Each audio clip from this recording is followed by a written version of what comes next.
Vande Bharat news में आप सभी का स्वागत है।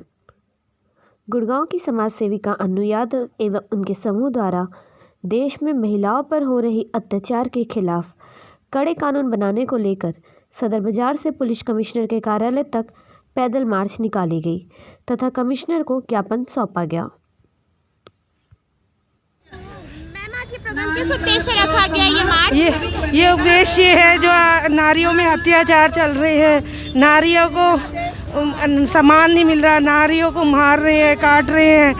ये सब जो अभी 2 हत्याकांड अभी लड़कियों के ऊपर हुए हैं, उनके बारे में हम ये फैलाना चाहते हैं कि सब जागरूक होकर सब नारियां मतलब अपने घर में काउंसलिंग करें। कोई हम पॉलिटिक्स वे में नहीं बोलना चाहते, हम बस ये बोलना चाहते हैं कि सारे सब सम्मान करें औरतों को और नारियों को। एक देवी का रूप देते हो तुम, नवरात्रों में तुम उनको पूजते हो और जब वो नारी दिखती है उसके आगे तुम राक्षस भी हो जाते हो। ये कैसी पूजा और ये कैसी मतलब हम तो चाहते हैं कि ऐसे लोगों को ना आप जो गलत काम करते हैं काट के मारिए, फांसी भी मत दीजिए। एक दिन एक टांग काटिए, दूसरे दिन दूसरा भाग काटिए ताकि वो तड़प के मरे। हम ये क्योंकि ये ज़रूरत है हमारे देश में, खासकर भारत में, कि ऐसे लोगों को बहुत ही मतलब ऐसी सज़ा देनी चाहिए जैसे वो हम बेचारी बच्चियों के साथ कर रहे हैं, औरतों के साथ कर रहे हैं। उनके साथ हर रोज़ रेप हो रहा है, हर रोज़ उनके साथ मारधाड़ हो रही है। मतलब औरतों को तो ऐसे समझते हैं कि गाजर मूली है, उनकी घर की खेती है। जब उनको कोई दिख जाए उठाया, गाड़ी में ले गए और रेप किया और फेंक दिया या मार दिया। तो ये चीज़ हम ये सरकार को ये कहना चाहते हैं, आप प्लीज़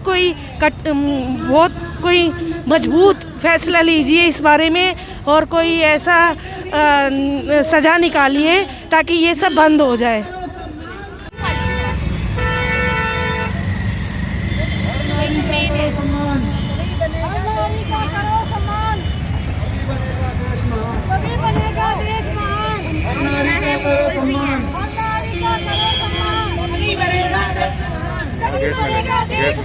लड़कों को संस्कार दो, लड़कियों को अधिकार दो, लड़कों को संस्कार दो, लड़कियों को अधिकार दो। बेटी देश की शान है।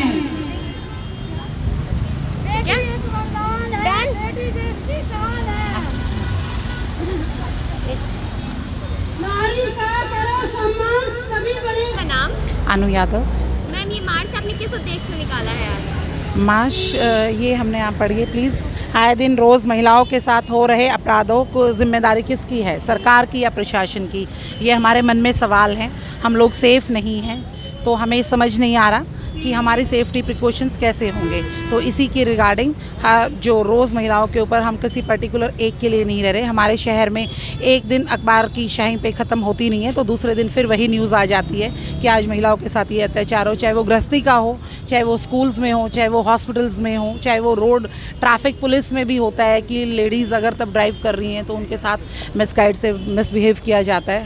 हर जगह तो लेडीज़ के साथ वो होता है। तो उसी सेफ्टी प्रिकॉशंस के लिए हम कमिश्नर साहब के पास आए हैं कि हमारी सेफ्टी के लिए कौन जिम्मेदार है सर, हमारी सेफ्टी मेजर्स को ज़्यादा बढ़ाया जाए। मैम, अभी फरीदाबाद वल्लभगढ़ में जो निकिता हत्या जी मैम, उसके बारे में आप क्या कहना चाहेंगे? उसके बारे में हम ये कहेंगे कि सर उसको अपराध ना दिया जाए, जेल की सज़ा ना दी जाए, तत्काल जितना जल्दी हो सके उसको मौत की मृत्युदंड दिया जाए मैम।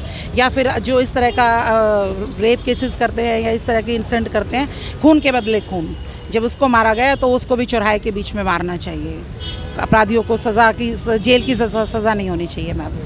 मैडम, आए दिन देश की बहन बेटियों के ऊपर अपराध हो रहे हैं, अत्याचार थोड़ा सा मिलते हैं, दिन ब दिन बढ़ते जा रहे हैं। जी सर, इस पर आप क्या चाहेंगे, सरकार को क्या नियम लाना हम सरकार चाहिए? को सर हम यही चाहेंगे कि कुछ ना कुछ सेफ्टी रूल्स या कुछ इस तरह के सेमिनार्स या वीकली में, चाहे वो स्कूल्स हों चाहे लेडीज़ के कनेक्टिविटी करके इस तरह के वो किए जाए जिसमें वुमेन सेफ्टी को लेके, वुमेन है उसको लेके कि वो सिखाया जाए, क्या किया जाए।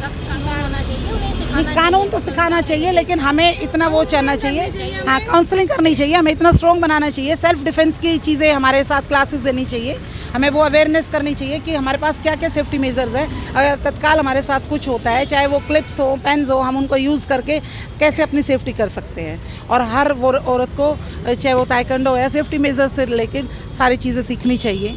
मैम क्या आप किसी संगठन से भी जुड़ी हुई हैं? नहीं मैम खुद समाज सेविका हूँ, अनु यादव हूँ, बट मेरा संघर्ष हर डिपार्टमेंट को लेके जारी चलता रहता है, चाहे वो गरीब बच्चों को लेके हो, चाहे समाज में किसी भी तरह की कोई भी चीज़ प्रॉब्लम होती है, तो मैम मैं अपने आप अपनी तरफ से खड़ी रहती हूँ। फरीदाबाद में जो निकिता हत्याकांड हुई है जी, और उसके बाद भी अपराधी पकड़े जा चुके हैं, वीडियो भी उसका वायरल हो चुका है, जिसके बाद भी सरकार ने SIT का गठन किया, तो SIT का क्या गठन इससे सही है? सर मैं तो नहीं समझती सर, हम तो नहीं समझते, हम तो एक चाहते हैं तत्काल उसको उसी टाइम वो करना चाहिए जब उन्होंने रोड के बीच में, लोगों के मन में इतना खौफ होना चाहिए इस तरह का कोई रूल या इस तरह के कोई दंड या अपराध, मतलब हम कमिश्नर साहब से करते हैं कि इस तरह के कुछ वो डाले जाए कि लोगों के मन में एक भय हो। एक आम इंसान के मन में डर ही नहीं है मैम, तो वो कुछ भी चीज़ करता है तो उसको लगता है 2-4 साल की सज़ा होगी, जेल कटेगी और फिर हम रिहा हो जाएंगे। तो हम ये चाहते हैं कि दंड इस तरह का सख्त कानून बनाया जाए, इस तरह का सख्त दंड दिया जाए कि लोगों के मन में खौफ हो। अगर कोई लड़का बलात्कार करता है, उसका लिंग काटा जाए, उसके हाथ पैर काटा जाए और उसको रोड पे छोड़ दिया जाए।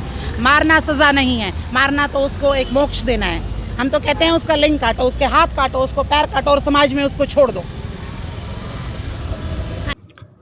वंदे भारत न्यूज़, देश की सच्ची खबर।